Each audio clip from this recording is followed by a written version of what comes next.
นี้มันเป็นธนาเป็นธนาปลามันก็จะมาออกันอยู่นะครับมันเป็นที่ตื้นครับปลาช่อนตรงนี้ก็จะไม่ค่อยอยู่ไม่เท่าไหร่พวกไซส์ปลานา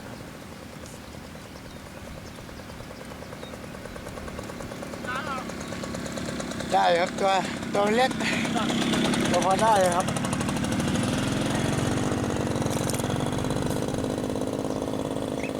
ปลาช่อนไซส์ทุ่งนาครับเป็นคันนะก็ลองตีดูครับกับนิวสอนพิษ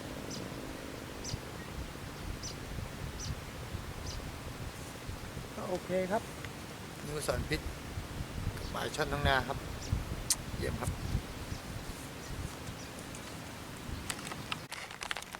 นิวสอนพิษ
นึกว่าคาย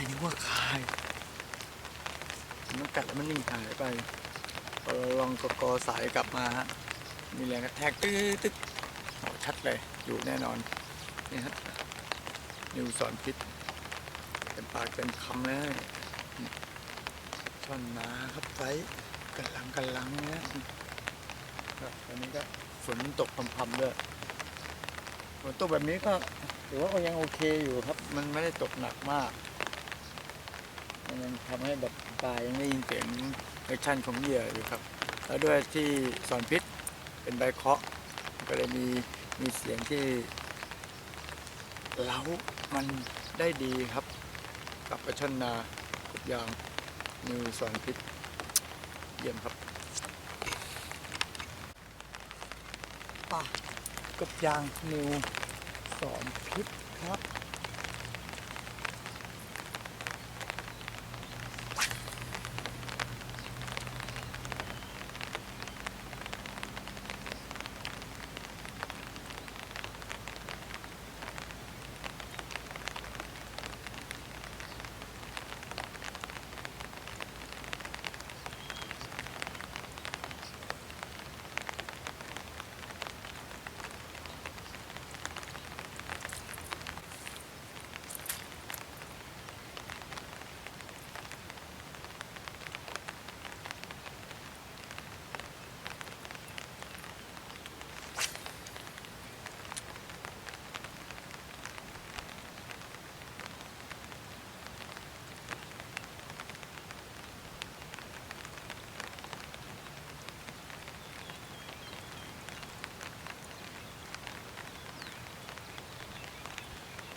ช่อนนาครับกับนิวสอนพิษนี่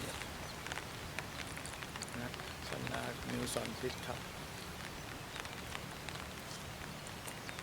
เป็นมุมเดิมนะที่ผมก็ได้มาตัวแล้วมุมนี้ตรงนี้ซึ่งนี้ของนาตรงนี้มันจะเป็นช่องน้ำไหลปลาก็จะมาเล่นคือปลาหมอปลากระดีมาเล่นน้ำฮะแต่ช่อนมันก็มาด้วยมันไม่ได้มาเล่นน้ำมันก็กินลูกปลากระดีนี่แหละก็เลยจัดปะเล่นนิวสอนพิษกับปลาช่อนนาครับโอเคครับเยี่ยมเลยครับนิวสอนพิษ